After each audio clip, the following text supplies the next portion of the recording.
అందరికీ నమస్తే. యమునా నది, యమున చక్కగా సూర్యుడి పుత్రిక, అలాగే యమధర్మరాజు యొక్క సోదరి కదా. ఇప్పుడు యమునా నది పుష్కరాలు కదా, ఈ నెల 2వ తారీఖు నుంచి 13వ తారీఖు వరకు.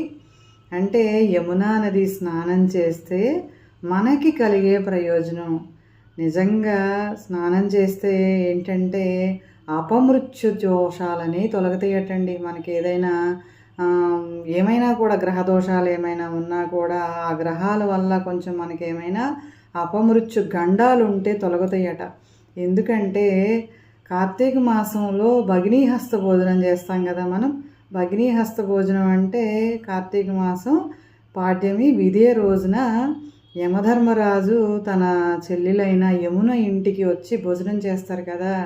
అంటే ఆ రోజున ఎప్పుడో యమధర్మరాజు ఒకరోజు వాళ్ళ ఇంటికి వచ్చినప్పుడు యమున అడుగుతారట, భోజనం చెయ్యి అన్న అంటే, కాదమ్మా వేరే ఒక రోజు వచ్చి నేను భోజనం చేస్తాను అని చెప్పేసి ఆ రోజు కాకుండా వేరే ఆయనకి ఇష్టమైన రోజు అంటే కార్తీక మాసంలో విధియ రోజు వచ్చి భోజనం చేస్తారట.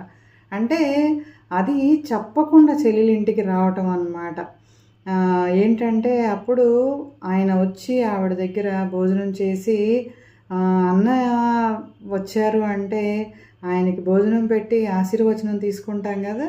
అప్పుడు యమున చక్కగా అన్న అయిన యమధర్మరాజుకి నమస్కరిస్తుంటే యమధర్మరాజు అంటారట, నీ యొక్క నదిలో స్నానం చేస్తే ఎవరైనా కూడా అపమృత్యు దోషాలు అనేవి ఉండవు, యమగండం అంటే నా గండాలు అనేవి తొలుగుతాయి అని చెప్పేసి యమధర్మరాజు ఆవిడికి వరం ఇవ్వటం జరుగుతుందట.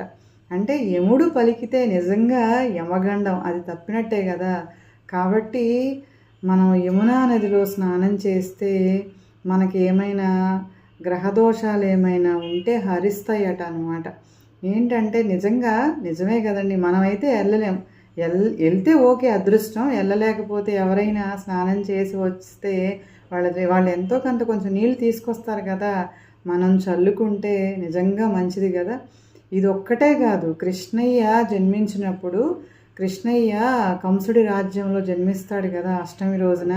అంటే 8వ సంతానం. 8వ సంతానం పుట్టినప్పుడు కంసుడు చనిపోతాడని చెప్పేసి ఆకాశవాణి చెప్తుంది కదా. అంటే 8వ సంతానము కంసుడు కృష్ణయ్యని చంపేస్తాడేమో అని చెప్పేసి ఏం చేస్తాడు వసుదేవుడు, ఈ రాజ్యం నుంచి అంటే కంసుడి రాజ్యం నుంచి తీసుకెళ్ళి నందుడి రాజ్యంలో స్వామిని అక్కడ విడిచి రావాలి అంటే యశోదాదేవి పంపకంలో ఉండాలని చెప్పేసి వసుదేవుడు దేవకి అనుకుంటారు కదా. అంటే ఆ రాత్ర జన్మించిన వెంటనే కూడా స్వామిని తీసుకుని ఒక గంపలో తీసుకుని యమునా నదిని దాటాలి. అంటే ఆ కంసుడి రాజ్యం నుంచి నందుడి రాజ్యంలోకి వెళ్ళాలంటే మధ్యలో అడ్డం ఎవరు ఉంటారు, యమునా నది ఉంటుంది. కాబట్టి ఆ రాజ్యం దాటేటప్పుడు ఏమైంది, స్వామి లోకపాలకుడైన స్వామి నా నదిలో దాటడానికి ఎలాంటి ఇబ్బంది కలగకూడదు అని చెప్పేసి స్వామికి చక్కగా ఆవిడ దారిస్తుంది. అంటే మార్గం, ఆవిడ నది ఏమవుతుంది, ఆవిడ యొక్క ఆ ప్రవాహం ఆపి నది 2 పాయలుగా చీలి చక్కగా స్వామికి దారిస్తుంది కదా. స్వామికి దారిచ్చినప్పుడు నిజంగా ఆవిడ యొక్క గొప్పదనాన్ని స్వామి మెచ్చుకోకుండా ఉండరు కదా. కృష్ణయ్య అప్పుడు నాకు దారిచ్చావు, నీ యొక్క గొప్పదనాన్ని ప్రజలు ఎప్పుడైనా తెలుసుకోవాలి అని చెప్పేసి ఏంటంటే అప్పుడు యమున దాటిచ్చేసి స్వామి యొక్క అంటే స్వామి నన్ను దాడుతున్నారు అని చెప్పేసి స్వామి యొక్క కాళ్ళు అలా కడుగుతుందట. కడిగి మళ్ళీ యథావిధిగా ప్రవాహం జరుపుకుంటూ ఉంటుందంట. అంటే స్వామి నా కాళ్ళు కడిగావు, నీ యొక్క నది ఏంటంటే చాలా పవిత్రమైనది, ఎవరైతే కనుక నీ నదిలో స్నానం చేస్తారో వాళ్ళు ఎప్పుడూ కూడా పునీతులు. అంటే వాళ్ళ యొక్క పాపాలు అంటే మనం అనుకుంటాం కదండి, గంగా నదిలో స్నానం చేస్తే పాపాలు పోతాయి అని చెప్పేసి. అలాగే యమునా నదిలో స్నానం చేస్తే ఏమవుతుంది, మనకున్న అపమృత్యు దోషాలు పోయి మనకి సకల శుభాలు జరుగుతాయి అని చెప్పేసి కృష్ణయ్య పలకటం జరుగుతుందంట. అంటే ఏంటంటే ఎవరికైనా కూడా మృత్యుగండాలుంటే తొలగి నీ యొక్క నదీ స్నానం వల్ల పుణ్యులవుతారు అని చెప్పేసి కృష్ణయ్య కూడా పలకటం జరుగుతుందట.